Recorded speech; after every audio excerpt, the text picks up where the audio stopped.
Bismillahirrahmanirrahim. Assalamualaikum warahmatullahi wabarakatuh. Alhamdulillahi rabbil alamin.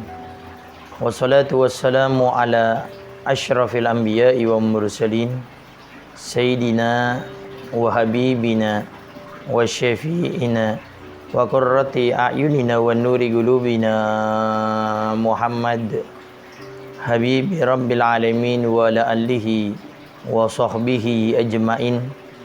Allahumma salli wa sallim ala sayyidina Muhammad tibbil qulub wa dawaiha wa afiyatil abdani wa shifaiha wa nuril absari wa diyaiha wa qutil arwah wa gidaiha wa ala alihi wa sahbihi wa sallim. Allahumma ja'al sarirati akhiran min alaniyati waj'al alaniyati salihah, amma ba'du. Sahabat Al-Wasilah yang dimuliakan oleh Allah Subhanahu wa taala, meraih keberkahan dengan berbuat baik kepada orang tua di bulan Ramadan. Berbuat baik atau berbakti kepada orang tua adalah suatu kewajiban bagi kita sebagai seorang anak. Berbakti kepada orang tua itu harus kita utamakan di dalam kehidupan kita daripada kita berbuat baik kepada yang lainnya. Nabi kita Muhammad SAW pernah didatangi oleh seorang sahabat. Sahabat itu berkata, "Wahai Rasulullah, man ahakun nas bihusni suhbah." Wahai Rasulullah, siapa manusia yang di muka bumi ini yang saya diperintahkan untuk berbuat baik kepadanya lebih aku utamakan? Maka Nabi Muhammad SAW berkata, ibumu. Bertanya lagi seorang sahabat, siapa lagi wahai Rasulullah? Ibumu. Bertanya lagi seorang sahabat, siapa? Ibumu. Bertanya lagi seorang sahabat, siapa? Ayahmu. Di dalam hadis ini Nabi ulangi 3 kali kepada ibu dan sekali kepada ayah, dan ini memiliki kandungan yang luar biasa. Sehingga para ulama sampai berkata, kenapa ibu diulang 3 kali sedangkan ayah cuma sekali? Diulang 3 kali karena yang pertama, ibu itu adalah mengandung sedangkan ayah tidak.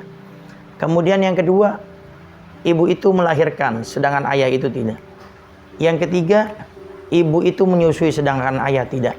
Nah, yang keempat, ayah itu adalah yang mencari nafkah. Maka di sini berbakti kepada orang tua harus selalu kita utamakan di dalam kehidupan kita. Bahkan Nabi Muhammad SAW sampai mensabdakan, al-jannatu tahta aqdamil ummahat. Surga itu di bawah telapak kaki ibu. Bukan artinya kita berbuat baik kepada ibu sedangkan ayah tidak. Semua punya porsinya masing-masing. Ibu dengan porsinya, ayah dengan porsinya, dan kita diwajibkan untuk berbuat baik kepada keduanya. Kalau surga saja di bawah telapak kaki kedua orang tua kita, apalagi yang namanya urusan dunia. Maka aneh, beribu aneh kalau ada anak zaman sekarang yang dia ini bersusah payah untuk mencari dunia, tapi dia tidak berbakti kepada kedua orang tuanya. Padahal Allah Subhanahu wa taala dan Nabi-Nya Muhammad SAW sudah menegaskan bahwasanya surga itu di bawah telapak kaki kedua orang tua, apalagi cuma urusan dunia. Sampai dikatakan kalau orang itu menjadikan orang tuanya seperti raja, maka rezekinya akan dibuat seperti raja oleh Allah Subhanahu wa taala. Tapi kebalikannya, kalau seorang anak itu menjadikan orang tuanya susah, maka Allah akan jadikan anak tersebut pun akan menjadi susah. Saking hebatnya derajatnya orang tua di antara kita. Di zaman Nabi Muhammad SAW, ada seorang anak laki-laki datang kepada Nabi, wahai Rasulullah, ayahku mencuri uangku. Kemudian dijawab oleh malaikat Jibril, wahai Rasulullah, perintahkan kepada ayahnya untuk berbicara apa yang ada di hatinya. Lalu Rasul berkata, wahai ayah, ucapkan apa yang ingin kau ucapkan. Wahai Rasulullah, Aku meminta uang kepadanya, dia tidak beri. Padahal dulu di saat dia kecil, aku tidak pernah hitung-hitungan dengannya. Apa yang dia minta, aku berikan semuanya.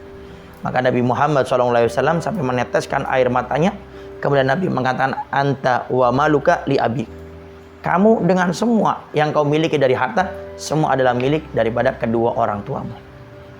Bahkan ada ulama besar, wali kutub di zamannya, seorang alim luar biasa bernama Habib Ali bin Muhammad bin Husain Al-Habsyi, yang kita kenal adalah pengarang Maulid Syamsuddaulah. Itu dikisahkan, beliau ini dalam sehari menyembelih kambing sampai 200 ekor kambing setiap harinya. Karena dikisahkan beliau ini menanggung kehidupan 4-6 desa. Bagaimana beliau bisa menjadi orang kaya yang seperti ini? Menjadi wali kutub, menjadi ulama yang tersohor luar biasa. Sampai detik ini maulidnya selalu dibaca. Ternyata resepnya karena beliau sangat berbakti kepada kedua orang tuanya. Dikisahkan ada saudari Habib Ali Habsyi keluar dari rumahnya. Habib Ali Habsyi melihat adik perempuannya ini menangis. Lalu ditanya, kenapa engkau menangis wahai adikku? Wahai Ali, ibu kita pengen beli sesuatu, tapi kita tidak punya uang sama sekali. Habib Ali Habsyi tidak banyak berpikir, langsung masuk ke rumah ibunya, digandeng tangannya, kemudian ditanya oleh ibunya, wahai Ali, saya mau dibawa kemana? Ikut saya wahai ibuku. Dibawa ke pasar. Sampai di pasar, Habib Ali Habsyi berkata, wahai ibuku, jualah aku anakmu ini menjadi seorang budak. Dan nanti uang dari diriku yang menjadi budak, tolong itu belikan apa yang kau inginkan. Habib Ali Habsyi mengorbankan dirinya menjadi seorang budak hanya untuk menggembirakan daripada hati ibunya. Sampai akhirnya Allah Subhanahu wa Ta'ala menjadikan beliau menjadi orang yang sangat kaya, menjadi seorang wali kutub di zamannya, bahkan menjadi seorang yang sangat alim di zamannya. Ternyata itu semua resepnya karena berbakti kepada kedua orang tuanya.